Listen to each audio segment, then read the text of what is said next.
Group Educational Initiative. And last but not the least, today in the first group we have Chef Joseph Uttam Gomes, Deputy Director of NIPS Hospitality Group. So let me welcome Mr. Srivastava to have his idea and his perspective towards what's happening today and how things are going to change tomorrow. Mr. Nishit Srivastava, all yours. Good afternoon, everybody, and good afternoon, all the panelists as well. See, at present, everybody is a little uncertain what is going to happen, how we are going to deal with the situation. And since it is going on when the examination was about to start March, and all the placements have taken place, and now the hotels are in dilemma how to get them join, how to make them join, and what will they defer. So the fear is bound to happen, and which is very well appreciated as well.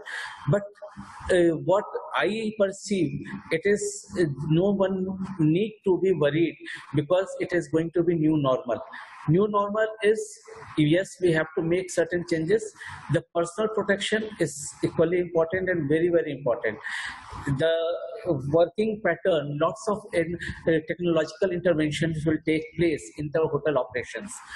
As of now, what revenue we were working on, like 600 cover restaurant, now we are thinking to 300 cover restaurant. The planning has to be changed. The manpower obviously need to be changed. And when the manpower change, the fear in hospitality graduate will come in. What will happen to me? Will I be removed or will I be in the loop? That is the fear. But as I say, if we are going to shift to technological thing, certainly the manpower also needed at the back of the house to manage those technological interventions. That is one. So what I feel in the new normal, let's look for the career, not for the job. So when you are looking for the job, and especially in the hotel, then you are certainly feel depressed.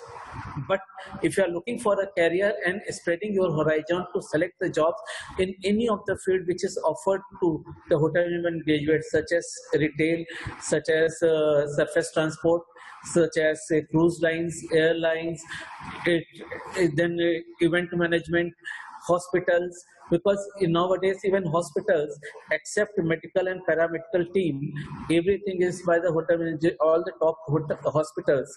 If I talk about Medanta and all, so you find, so it is, you need to look beyond the hotels. Hotel management does not mean to look at only in the hotel, rather look beyond the hotel, and the horizon is totally up to you.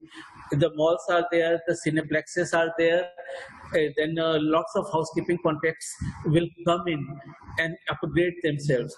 So if you look beyond the hotels, there is nothing to worry about and none need to think about what am I choosing.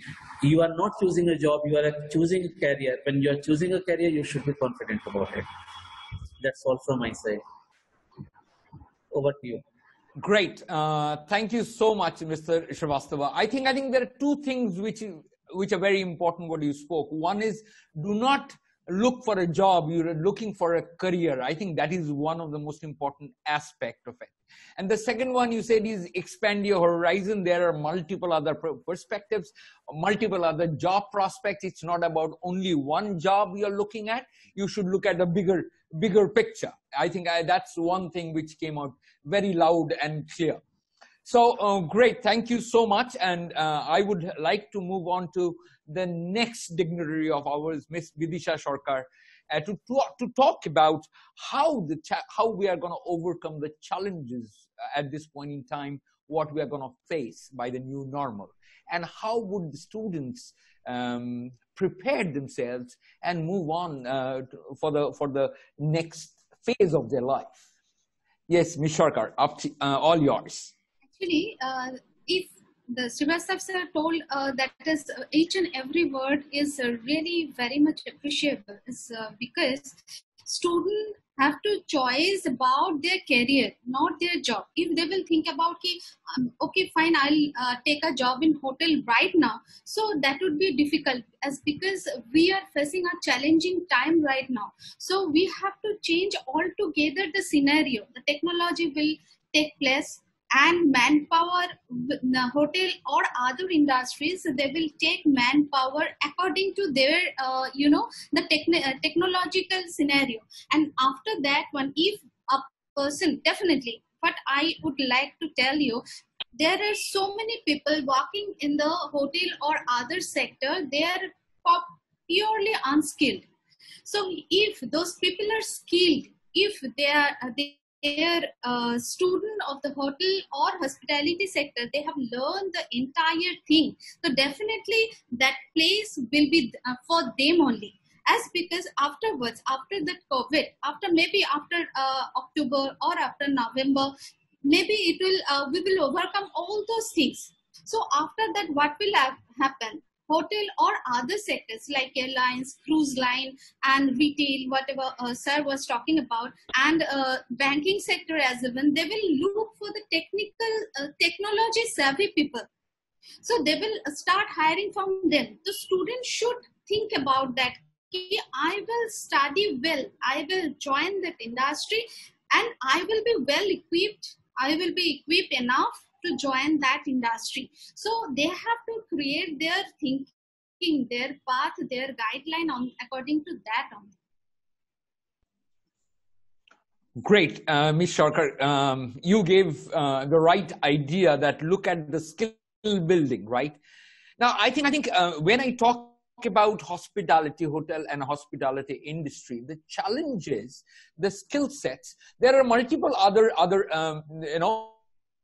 educational spheres or where you can study online. You can sit at home and study and go through it. And there are multiple ways of studying. But with hotel and hospitality industry, it is all practical work, all right? So you got to be there, do it by yourself, all right? So it's more of kinesthetic part of it. It's more of motor skills.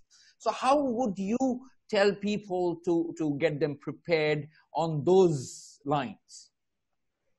See, the thing is that nowadays, for the existing student, what we are doing, we are taking their online, we are providing online classes. We are trying to arrange the practical classes. They can see that one, but they can practice that one. So that is the major problem. What the machineries we are using at our lab, they can't. They are not going to get that their home. Right. So that is very true. They are getting some lacking. So they have to cope up all those things. Until and unless all the scenario will be changed, we will open the college, they can't read that one. And hotel and hospitality management, it is next to impossible to study from home. Online, it is not possible. That is very true. And without industry association,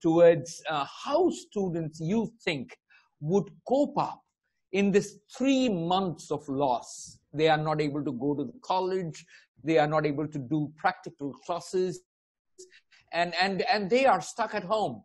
All right, there might be online classes going on, I am sure, but then the entire industry works in such a way that until and unless you are there in the college, you're there in the classes with the facility you all have, it's just not possible, right? So how would you look at it, and how would you, tell the students to cope up with things? Please, Yeah. up to you, Yeah. all yours.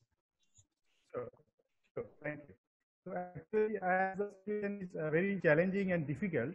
So the students are unable to come to the campus to conduct their regular practical classes or to organize their regular practical classes as well. What we are doing, we are telling the students to learn from your family, to learn from your home, to learn from your mother. So suppose the students are doing food production practical in the kitchen in our college. So if instead of doing practical in the kitchen, if they learn from their own mother, because their mother the best, they can give the best guidance, how to cook the basic local kitchen. So if they follow their own mothers, we are telling them to follow your own mothers, assist them.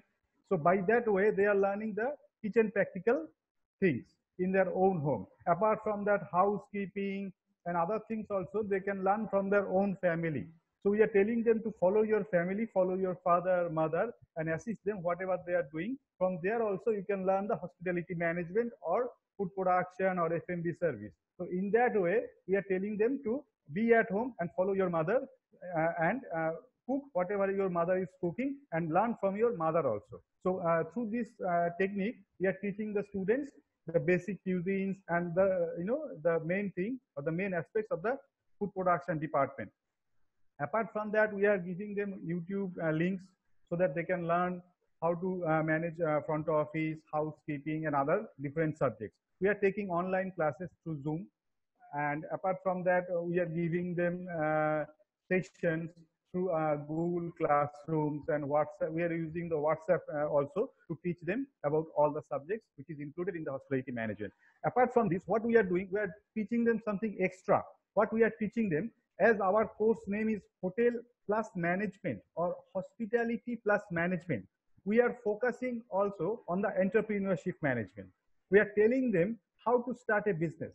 Apart from their regular studies, we are telling them how to learn marketing management. Although these subjects are included in our course curriculum, we are telling them how to learn marketing management, how to learn financial management, or to telling them to study marketing management or financial management, so that at the end of the course, they can start their own business as well. Because nowadays, in this emerging situation, new businesses are coming up, some online food businesses. We are telling them how to open a restaurant, how to open their own business, maybe dark kitchen. Nowadays, dark kitchen where you don't require a place where the customers will come and will have their food. Students can do the home delivery or delivery to their offices. So that type of concepts we are teaching them so that they can get an option. Even if they do not get a job in the hotel industry or in the hospitality industry, they will be having an option to do their or to start their own business. That is our main objective, and we are telling them to do this so that they do not face any problem in the near future. And simultaneously, to be honest, I'm very positive and optimistic, and I'm sure that the things will get changed and will bounce back within 2-3 months. Thank you. This is from my point of view. Thank you so much. I really appreciate it. I'm sure that we all are keeping our fingers crossed and just hope, let's hope that things become normal in another month's time. However, if you look at it the way whole world, the way the pandemic is spread across, it is not that easy. things are going to change. The way we look at education is going to change, right? I think we have already 3 months behind, right? We cannot compare, because I think always when there is an obstacle, it is an opportunity to revamp ourselves, to come up with new innovations. I think that's the way we work. That's the way the whole world works. Interruptions or any disruption is an opportunity to reinvent, to create yourself. And I think we all are doing it. We all, in all the sectors, we are doing it. Now, when I talk about this, I'm saying, how do you look at changing? I'm saying, if you look at 3 months of lag, how do you look at change in the curriculum or the way you would like to deliver education? Do you see any changes happening there? How do you look at it? Yeah, the changes will be definitely there. The segments of the placements or the students' learning technique, they have to learn more of a digital thing, more of a digital classroom, and how to prepare interview through Skypes, or how to appear for the interview through Skypes or online videos. So these things we are teaching them. Apart from this, as I told you earlier also, including hotel management, we are teaching them other extracurricular, yes, entrepreneurship training, so that they can start their new business as well. They can open their own restaurants, because we have seen that entrepreneurs like Anjan Chatterjee, entrepreneurs like the other employers like specialty restaurants, Swiggy, Zomato. So they are doing nice business. Even Oyo rooms are doing nice business. So we are just telling them to have some courage. You can definitely start your own business. It's not that you require a huge amount of money. You can start your business with a small amount of money. And we are telling them the techniques of the digital marketing through Facebook. You can use Facebook, Twitter, then Instagram as a tool to spread your own restaurants or anything which you are doing. So by this way, we are telling the students the thing differently, so that you can start your own business even if you are not getting jobs. Great, Mr. Ghosh. Thank you so much. And I know Mr. Srivastava wants to answer on this. And I would like to invite Mr. Srivastava for your answer. Chef, give me 2 minutes. We would start off with you. No, please take the chef, and then I will end, because I was reading the questions, and there were questions about the academic, how it is going to happen. So we will take after chef. Sure. Chef Joseph Uttam Gomes, I'm saying you are a name, right, in itself. So I think let's try and look at it from your perspective, how you see the change is going to happen, the way the entire industry is going to change from now onwards in the new normal. Chef, all yours. Okay. Thank you so much for organizing this fruitful event and giving an opportunity to be a part of it. Would also like to appreciate the gift technology that has brought all of us together on the same platform. Our new day, our new normal, our new approach for the hospitality industry. A very good afternoon to all the participants, my friends, colleagues, and everyone who are present with us in this webinar. I trust all of you are safe and in the best of spirit and health. Yes, these are tough times that we all are going through, but as we all know, no storm lasts forever, and this too shall pass. New normal, the most trending phrase at this point of time, and let not this new normal be a new reason for our long-lasting fears. Changing is the only thing that is constant in life. You accept the change and you can move up the ladder. And if you don't accept the change, then you are left behind. Having said that, I am sure many of us have come across, what would I say, a new kind of syndrome, that is, my industry is the most impacted. No, the entire globe that has been impacted. My dear friends, every night, most of us set the alarm on a mobile for the next day so that we can wake up on time. But can any one of us guarantee whether we will see the next day? None of us, right? But it is the faith. Yes, my dear friends, it is the faith that we have assured us that we will see the next day. And we need to face the next day and also face all the challenges and the happiness that comes our way. That I'm trying to say is that, my dear students, all those aspiring hospitality aspirants, our successful professional talents of the hospitality industry, is that we just need to have a little faith in ourselves, and most importantly, a little patience. Yes, time also very important. Time is not, this time is not less than gold. Now is the time to invest yourself. It is the time to upgrade and enhance your skill sets, to study, be cognizant about the current market trends. This will help you to load up your weapon to precisely target and overcome the challenge. This is the time, and this is the normal throws all of us. Above all, the benefit of time give us the advantage of effectiveness planning. Before we start our journey of recovery and try to go back, BAU as soon as possible.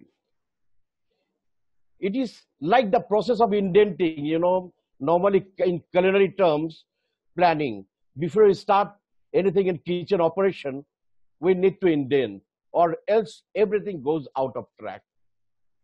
Coronavirus outbreak does not mean the hospitality industry is closing doors and is just waiting for this period to end. In reality, the phase is just temporary. It is a perfect time to catch up and improve, whether it is a spontaneous renovation or completing your way forward improvement plan. There is no better time to do this because we have enough time to begin. You can prepare an itinerary for everything that needs to be repaired. Do an inventory of maintenance supplies, keeping in touch with your key clients, making an attempt to assure and inculcate the sense of hygiene and safety. When they start planning their troubles, to all the aspiring and existing hotel management students, I know most of you are concerned with where is professional career heading. Whether a career in the hospitality domain, it is a correct choice or not. Well, I know all of it. These questions and the current scenario are making all of you very tensed and worried. It is absolutely normal to worry because at the same time, don't let the present scenario engulf you within its negativity. All of you have made a choice to be professionals in the hospitality industry, not just for the sake of doing, but because you are good at it. And this is where your talent lies. The economic progress of our nation has already kick-started, and it is just a matter of time and acceptance of the new normal that the hospitality will come back as one of the most significant contributors to India's GDP. I would like to conclude with just saying that being a part of the hospitality industry, not just a professional, but a calling where service to guests goes much beyond than just a profession. Thank you. Thank you so much. I really appreciate. I love that positivity in you. I love that holding on to the faith of being a professional in that industry. I just love that. However, my one question always stays the same. That do you look at it as the same what it used to be earlier, or it's going to change the way our way forward? How do you look at it? Do you think it's going to change, or it's going to stay the same? I'll come back to you, sir. No, definitely it will be changed. Okay. Mm-hmm. How do you look at that? Definitely it will definitely change. Mm-hmm. See, from when they started, when our students are just getting panicked. So, and Mm-hmm. even see when the new normals started, all the hoteliers, so even everything they changed. So we have to give same idea to our students that they should follow the new normals.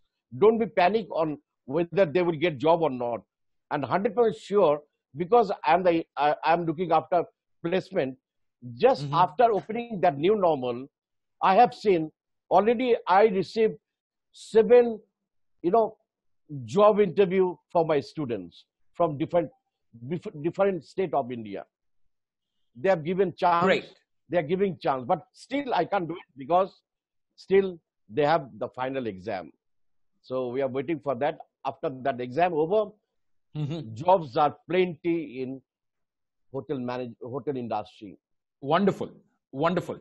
Now, thank you so much. And now I'll move to Mr. Srivastava. We were discussing on it, and I would come back once Mr. Srivastava is done. I would come back to Ms. Sharkar, so talk about the same thing. How do you look at changing the curriculum or looking at it? So, sir, I would listen from you first. Okay. When other speakers were speaking, I was reading the questionnaires on Zoom chat also, and there were some very interesting queries. There was one query was regarding what will happen to the future academic curriculum and academic situation. Right. So I would like to say that in future, we cannot have, because of the social distancing, such a large strength of a student in one classroom sitting, because the classroom infrastructure has to be upgraded to meet those demands of social distancing and other norms, which is part of the new normal. So accordingly, the batches will be small. It will more be of the tutorial kind of classrooms, but the practical has to happen, because on social media you can see the recipes, but when you are actually practicing, it is the faculty or instructor standing there guide you for the better presentation technology and better presentation ways to do it. And there are so many technical things also involved in that cooking. So on social media, as Vidisha was also saying, and others were saying, the practical aspects has to happen in the institute. The theory class can happen online, but a major important point for hospitality education is non-verbal communication. The values which we inculcate through discipline, timing, punctuality, grooming, and all these things cannot take away. So the student has to be there in the class. Maybe the timetable will be changed. Small batches will be there. Grooming we have to look at, because of the when you are coming outside, then we have to create certain little more upgraded infrastructure. In academics, the theory can be online and interactive tutorial based, but practical has to happen as it was to happen. That is what I feel to say. Thank you. Great. Thank you so much. So what I understand is what we are talking about is there would be hybrid education, part in classroom, which is offline, and part online. All right. So theory and practical divided, and we'll get it done. And we'll also have staggered students, not the entire class, but a group of it, part of it together. Wonderful. Ms. Sharkar, my question to you is on the same. When I talk about staggered classes, I'm talking about part classes. How would you look at completing the entire, practical classes for the entire class? And how do you look at it? Are you looking at it part, probably start off in the morning, one session, and then bring in another group later? How would you look at it? Yeah, so we have to, yes, already I have made a schedule on that way. We have to divide. We have to divide, suppose 60 students class, we have to divide in 3, like 20, 20, 20. Previously, what they have done in the practical class, 20:1. 20 students, they will do the practical and faculty will be there to assist them. But now what we have to do? We have to do like 10:1. Like they will do the practical class, 10 students will do the practical class, and the faculty who will be there, he will teach them, he will guide them according to their classes. So what does it mean? That I have to divide the entire class in 6 different division. So I have to run the classes, theory classes as well as the practical classes simultaneously. Okay. Suppose bachelor students are doing classes, the same batch of the same batch, 50% or 10% or like that, whatever the division I will make, that division will do partly they will do the practical, and partly part of another part of that class they will do the theoretical classes. So according to that way we have to schedule up, and definitely we have to request a student to give us some more time so that they could do the class from their home as well. Like suppose, see, if I divide the entire class size into 6 or 7 batches, so it can't be possible to finish it up within a certain span of time. So we have to extend up that class timings. So from my teacher side, from my professor side, as well as my student side, they have to be a bit flexible. At the same time, for the industry part also, they will go for the training. There also they will get some other kind of schedule. So they have to cope up on that way, and we have to train them according to that. Already Srivastava sir already told about the entire thing, and I know he will also guide us to do that one. But still, this is the only way to teach them. And definitely infrastructure wise also, we have to be a bit different. So we have to make the dress code some other way. They will come along with that one, and they will change their dresses. They will start their classes according to that one. Sanitation will be there. So properly we will teach them how they will run their further life. So lifestyle, definitely that will be entirely changed, and we are only there to teach them how they will change their life. Absolutely. I agree with that. All of you are there to teach them, to make sure that things fall in place and everyone gets the right education and the right job at the right time. So moving on to Mr. Ghosh, I would ask a very simple question, that as we have been looking at this pandemic, how do you look at future of work? When I talk about the hospitality industry or the hotel industry, how do you look at future of work after this COVID times? Great. I think Mr. Ghosh has joined in. Yes. Some technical glitches was there. So I know. I understand. Now, my question, I would quickly go to a next question. I'm talking about, let's say, we have been talking about, Ms. Shorkar spoke about it, Mr. Srivastava spoke about it, that there would be change in the way we look at education, all right? So there would be change. So do you think our facilitators, our trainers, our teachers are equipped with the new version of education, new version of training, new version of facilitation? Do you think are we ready for it? Our facilitators, our trainers, are they ready with it? Yes, some of the trainers are definitely ready, as they are starting the new practices such as adhering social distancing norms, sanitizer, using of hand sanitizers and masks. So these basic things they are already adopted through the change of the situation. But some other things they need to be advanced technologically. They need to learn how to teach the students through online or through digital modes. So these things they are learning, and I hope within 2-3 months all the teachers will adopt these new techniques so that they can teach their students nicely and perfectly. Yes, they are learning, and they are managing the situations very well till now. So far, so good. Great. So there is one question which has come up, and I would like to direct that question towards Mr. Srivastava.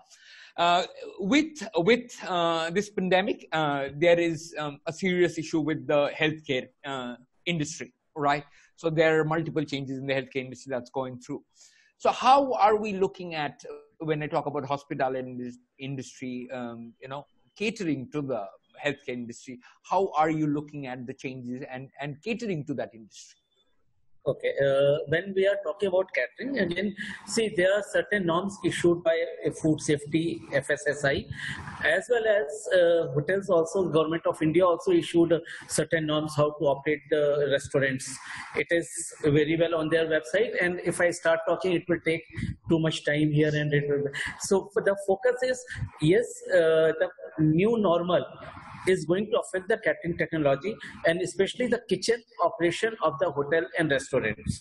The safety norms, it is what we were following, is going to take a I say big challenge, because right now whatever the people used to of a certain lifestyle of working in the kitchen of the, now they need to be trained on the health issues as well. They are storing temperature, they are boiling temperature, receiving will be changed, entry in the restaurant will be changed, entry in the kitchen will be changed. And if you see with some of the restaurants following, like when the guest is entering, they are spreading your disinfectant or hand sanitizer is there. The sitting is made little more space in between, where there are 6 covers now converted to 4 or 3 covers. I was reading one article, so I think more on, but what I feel, the more impact will go on the technological intervention, that is a use of artificial intelligence. It is not only the health issue, but the whole operation will shift to one much less conversation verbally than the technologically. Like a person is taking order and picking order, so that we can maintain. So it is not only the health checkup where they were written but not being followed. Now it will be strictly for the hotel owners to follow. That will be the health part. And the major second issue will come, the garbage disposal. Because if I go to the restaurant, the backside is always find dirty or just too clean. So we, for the health issues and the spread of all these pandemics, the third garbage disposal side need to be focused more and more than the guest entry side. The back of the house needs more focus than this. And how to do it, if I can say the Government of India has issued the norm and it is available on the website. If somebody needs, I can also forward a copy to it. There are some norms are given to it. Okay, thank you. And I presume, I think there's this question that has come up that is it gonna be the same? Say learning the kind of cooking at home the way mom does and what hoteliers do. It's not the same. All right. So I think I'll move this question to Chef Joseph Uttam Gomes to answer. All right, and after that I'll come back to Ms. Sarkar. Chef, if you can enlighten us on this. Learning at home from mother is absolutely okay. It is great. It is fantastic. All right, we learn the home cooked food stuff, but that's not hotels. Cater. The hotel industry cooks different kind of food, right? Exactly. And we all know it. Yes. I think that's what I want you to answer a little. Just your perspective. Home cooking, okay, just we are having with our fingertips or maybe with spoon or whatever. But hotel cooking always should be given on pre-plated or maybe in platter or maybe in buffet. And that cooking, first thing is that cooking is an art. And whenever you are going to cook that product, and that product, when you are going to present, that should be perfect. See, eye appeal should be there. But home cooking, just if suppose if we make one chicken curry at home, we are just preparing in a pot, and after that from there only we are putting on a bowl. But do we present that product at home? No, never. See, different cooking method is different. Home cooking method is different, and other in hotel industry, that the method is totally different. We can't use the same method whatever you are using at home. We required wooden spoon for making sauces. We require fish slice for frying any type of frying item. We want whisk for beating some product. So these are totally different. Yes, at home, definitely we can learn the basic. We can learn our home style, not the hotel style. Because Right. style, we can get it from the institute, hotel management, hospitality institute. We can learn from the expert faculty members. Fantastic. That's why students pay money to go to this institute to learn it. Otherwise, they would have learned at home, right? Exactly. So it's quite obvious, all right? So it is important that we understand practical classes has to happen in colleges, schools. There is no alternative. We do not have an alternative to it. Exactly. All right. So our trainers, our teachers, our facilitators would not be able to go to everybody's house to deliver the training program. Correct. So they have to come back. So I think there are a lot of infrastructural changes that need to go through. When I'm talking about staggered entry of students and group-wise division, as we discussed earlier, Ms. 𝐊𝐿𝐴 spoke about it. I think there are a lot of infrastructural changes that need to happen. And with these infrastructural changes, there might be changes in the fee structure or whatever we are talking about. So, Ms. 𝐊𝐿𝐴, if you can give me a little idea to people that do you think there would be a change in the structure of fees, or would stay the same, or the way a college or a university would look at it? Definitely on that matter, definitely government will take care out of that one. They will instruct us definitely on that way. So we will also follow that one. The thing is that we are in the same boat nowadays. Each and every people of this world, we are now in the same boat. We are facing the same financial crunch. We are facing the same financial, the thing we are facing. So definitely we will work out on that matter, and definitely government also, we will expect that one to run an infrastructure. It's quite difficult without any fees, So on that matter, if government will help us, so definitely we could run in the same way, but lesser fees from the student. So I will expect government will help us on that matter, and definitely we will take little fees from the student. Wonderful. I think, yeah, we should keep our fingers crossed and hope for the best to happen. I think I have another question, the last question for Mr. Ghosh. This is with perspective to with post-COVID era, with the new normal.